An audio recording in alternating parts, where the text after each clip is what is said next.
Hi, Dr. George. It's so nice to have you on the show. How are you doing today? I'm doing great, Eli. Thank you so much for having me. I really appreciate it. Beautiful. And thank you so much too for coming, That means a whole lot. Okay, Dr. George. I am so excited to have you on the show for a couple of reasons. And number one, my interest in knowledge. All right. I believe that knowledge is the solution to world's problem. You know, knowledge is the solution from moving from that worse situation to a more comfortable situation. So, and secondly, the audience that are going to listen to this, I believe that they are going to learn some important stuff, stuff that you say from you that will lead to the transformation. I firmly believe that. And thirdly, that is me. I believe I'm going to learn one or two things from your story, your insight, your experiences. I believe that. So, Dr. George, I want us to get started with your introduction, how the journey has been so far, the challenges that you faced, and how you overcame them. And afterwards, got in some beautiful questions for you. Okay, Dr. George, over to Okay. you. Okay. Now, please call me George. That's please. And then when you say the journey, are we talking about the journey of the book, or are we talking about my own personal journey? Yeah, let's get started with your own personal journey first, okay? Then we can. Okay. Well, if we're talking about my journey toward Christianity, for example, um, I had kind of dabbled in Christianity a couple of times in my life, but about 10 years ago, I had let's just call it a particularly difficult time. A lot of people who I thought were my friends uh, had turned against me. Um, People that I had known for many, many years stopped talking to me because there were people who had begun gossiping about me. Let's just say that. And of course, the things that they were gossiping about were not true. Um, and when you have a large group of people who seemingly kind of turn on you rather quickly, it's difficult. Even when you're an adult, you think, oh, that's just for kids, but it happens to adults too.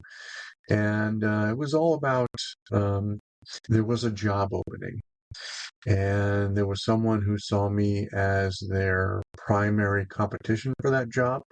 So they were working very hard to make sure they got the job and I didn't. And they began spreading rumors about me in the workplace. And again, there was people in that building that I knew for many, many years that I thought were my friends, and it kind of didn't work out that way. And so I reached out to the Lord, and he gave me peace, and he taught me that you always want to fight back in these situations, and he kind of told me that I really didn't need to do anything, that he would take care of it, and he did. In time, all of the rumors went away. The people who were spreading those rumors left. Neither one of us got that job to be the boss, which in hindsight is really nice because my boss now is in some very difficult situations sometimes. And as not being the boss, I don't have to deal with any of that stuff. So, it's kind of one of those things you look back and you're like, man, thank God, thank the Lord, I did not get that job. And I thought I really wanted it. And sometimes when you pray for things, the answer is no. And generally it's for our own good. So anyway, I read a book about grace during that time. And I always thought that you kind of had to earn your way into heaven. You had to clean yourself up a little bit in order to go to church and all this stuff. And I learned that God is very willing to take us as we are, with all of our faults, with all of our rough edges. And then once, he we accept him into our hearts, then he goes to work on us and he cleans up our rough edges a little bit. And I feel like I've had a few of them cleaned up. I've got more to go, of course, but when I went through another particularly difficult time in 2023, my mom passed away, and I was going through a divorce, and I had a lot of difficult things to deal with. But you know what? He was with me, and even during these really difficult times, I had an inner peace that I never would have had if he weren't walking along with me, you know. And this book that I've written is in no doubt, um, he has blessed it. There's been a number of things that have just kind of fallen into place. When my mom passed away from her work, she had a life insurance policy that gave me $8,000, which, it's not a life-changing amount of money or anything, but when I started giving them, I sent in the death certificate and some other things to get it, they lost it again, twice. So I had to send it in 3 different times in order to get that money. And I had almost given up on it. I wasn't going to give up on it completely, but like 8, 9 months had passed, something like that. And I had just finished this book and I wasn't sure how I was going to publish it. I reached out to a number of publishers and they weren't interested. So I began looking into self-publishing, which is what I ended up doing. And when I talked to those folks, what's it going to cost me to do this self-publishing? They said about $8,000. I was like, oh boy, I don't know if I have $8,000. And my mom's life insurance check arrived like 2 days later, and it's stuff like that kind of happened a couple of times along the way. So, God definitely works in my life. And he has definitely blessed this effort to write this book. There's no doubt in my mind. I love your story. It reminds me of always getting to ensure that your relationship with the Lord is yeah, intimate. Be very yeah, intentional about it. I love that. Because I had a similar experience too, and it was the Lord that also helped me. So I could actually relate to you very well. So let us get started with the questions, shall we? okay, Okay. So okay. now I want you to talk to us about what critical race theory is. Can you talk to us about that? Yeah, it's at its core, it's a simple subject, but it's also very complicated at the same time. So part of the reason why I wrote this book was to help parents who were trying to do some research into this subject and got confused and frustrated because, the first 50 Google hits they found said critical race theory is good. It's trying to fight against racism. And so anyone, everyone should like it. But when parents were looking at the homework that was coming home from schools, it didn't seem like it was helping very much. But at its core, critical race theory is or introduces negative racial tension between children mostly, and their claimed outcome is a positive racial reconciliation. And it sounds nice. However, a better definition of critical race theory is it is a Marxist oppressor versus oppressed ideology that causes negative racial tension. Even CRT supporters admit that creates a negative racial tension between children. And I can't see how they seek a positive outcome from it. So, for example, we had one parent who went to his child's kindergarten class, 5 and 6-year-old children, and on the wall was the lesson plan for that day that the children had just completed. The topic was freedom. And in exploring freedom, this teacher had these children discuss the following sentences. And they were, whites have more than blacks, whites oppress blacks, whites harass people of color. Also, you must fight in a war, and aggressive body language. So if you were to put a group of adults into a room and ask them to explore those sentences, most adults wouldn't have the emotional maturity to discuss that without getting upset, without having emotions come out. Of course, because they're loaded questions. They're difficult questions designed to create negative racial tension. And so now imagine what it was doing to those 5 and 6-year-old children. And the one thing you need to know about Marxism, Marxism has been around for a long time. And, Marxism was using class oppression, class division, among many other things. But one of the tools they're using now to defeat capitalism, to defeat Western society, to take out the nuclear family, which Marxism sees as a threat, because when a Marxist takes over a country, the people must be dedicated solely to that Marxist leader. And parents are a threat to that. Children, of course, are, they're loyal to their parents. And so Marxists need to break that down. The other thing Marxists believe about the nuclear family is that it is oppressive toward women. They don't take into account that many women, they like the idea of being married. They enjoy being a wife. They enjoy being a mother. Many, many women, as girls, dream about the day they'll be married someday and start having children. And they get a lot of satisfaction from that role. Marxism sees it as oppressive. And so, again, at its heart, this is just another tool. Critical race theory is just one more tool Marxists are using to create more Marxist governments around the world, and their ultimate goal is a one world Marxist government. This is not a secret. It's been around for a long time. Anyone who knows anything about Marxism knows all of these things. That is what critical race theory is. Right.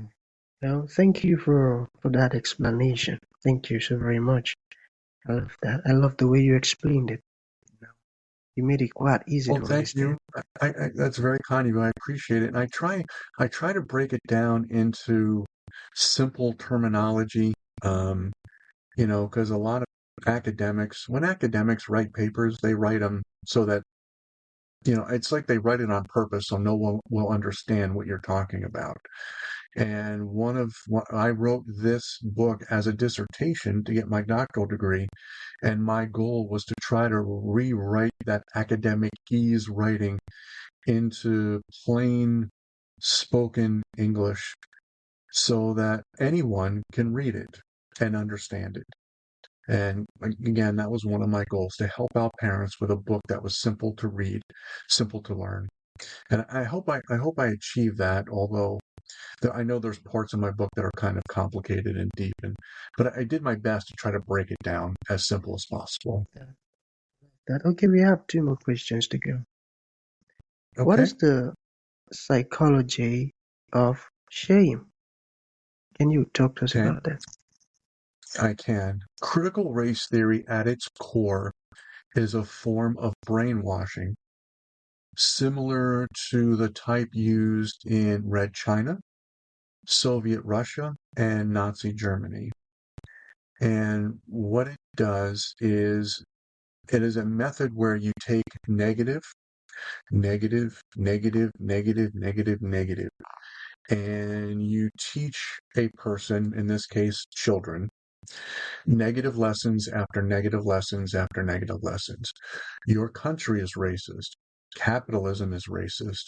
You are racist, whether you know it or not. Your family is racist. You are partially guilty for racism, not only in this country, but around the world. And so what that does is it breaks down a person It strips them of their core beliefs. And once you strip them of their core beliefs, then you can insert anything that you want. And so when Moms of Liberty, there was reading a book series called Wit and Wisdom being implemented in Tennessee. And there was a group of mothers who got together and was like, this is weird. In one case, there was a mom who had a little daughter who always identified all of her friends, regardless of color. The boy in the blue shirt, the girl in the yellow sneakers, etc., etc. Never once did she ever identify anybody by race. Didn't matter. And so one day they played a 13-minute critical race theory video in her classroom, and then the words, that black girl and that white boy, were forever in her language. From that day forward, that's how she began identifying people. And so when the moms went to talk to a doctor and they said, what is this? And the doctor said, this is the psychology of shame. It is teaching that child that everything they are is bad. It needs to be ripped out and it needs to be replaced by good.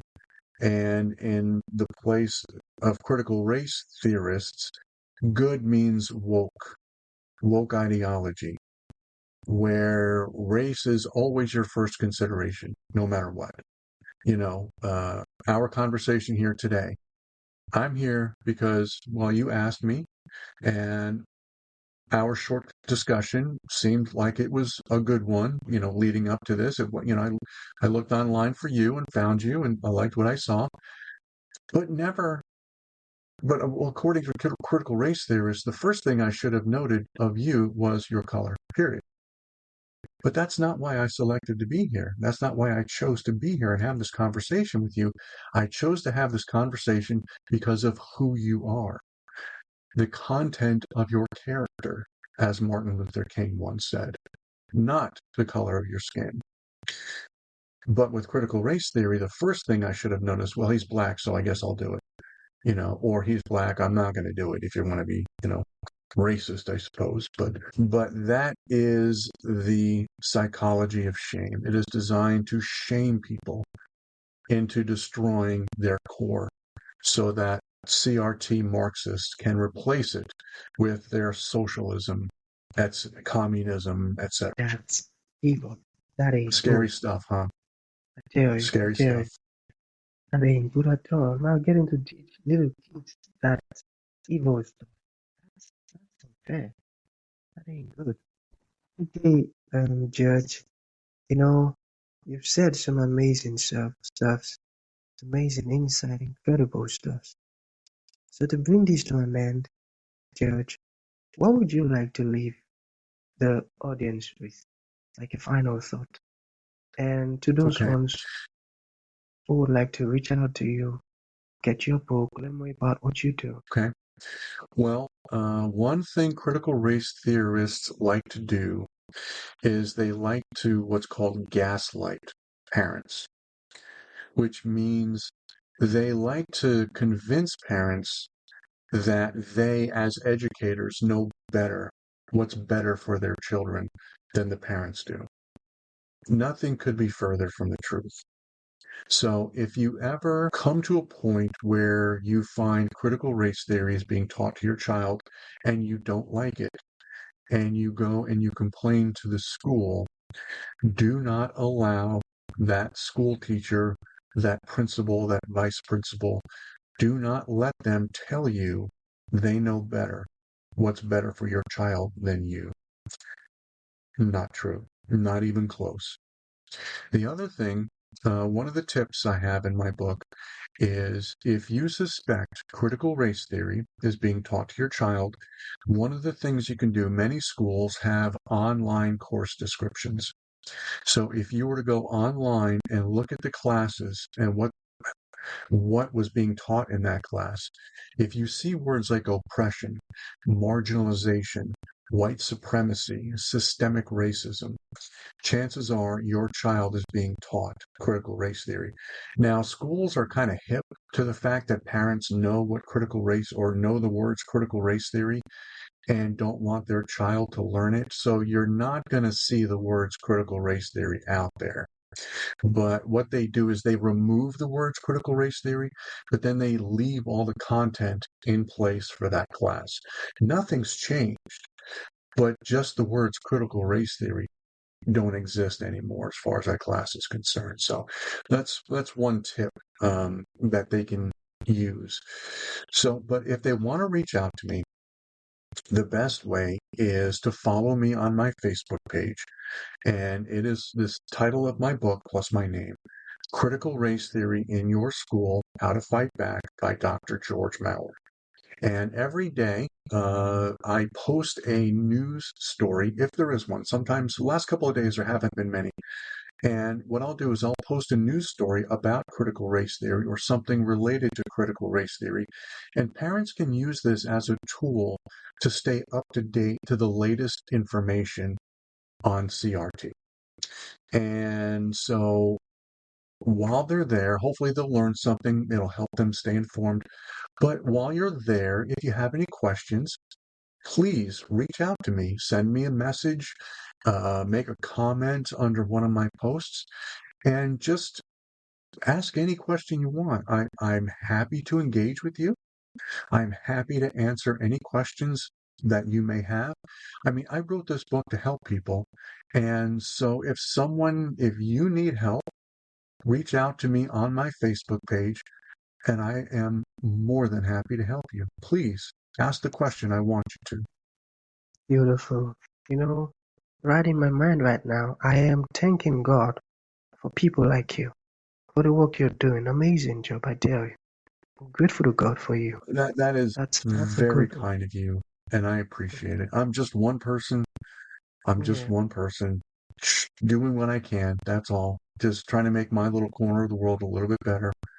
I believe, we're supposed to love Jesus with all of our heart, and we're supposed to love one another. And right now, this is my way of loving my fellow man and that's my fellow parents, yeah, trying to help them with this particular subject. that's right. That's right. You're doing a great job, Judge. Okay, so that's gonna be the end of the show. Thank you for coming, and thank you for impacting and blessing us with this amazing insight. It means a whole lot. Thank you, man.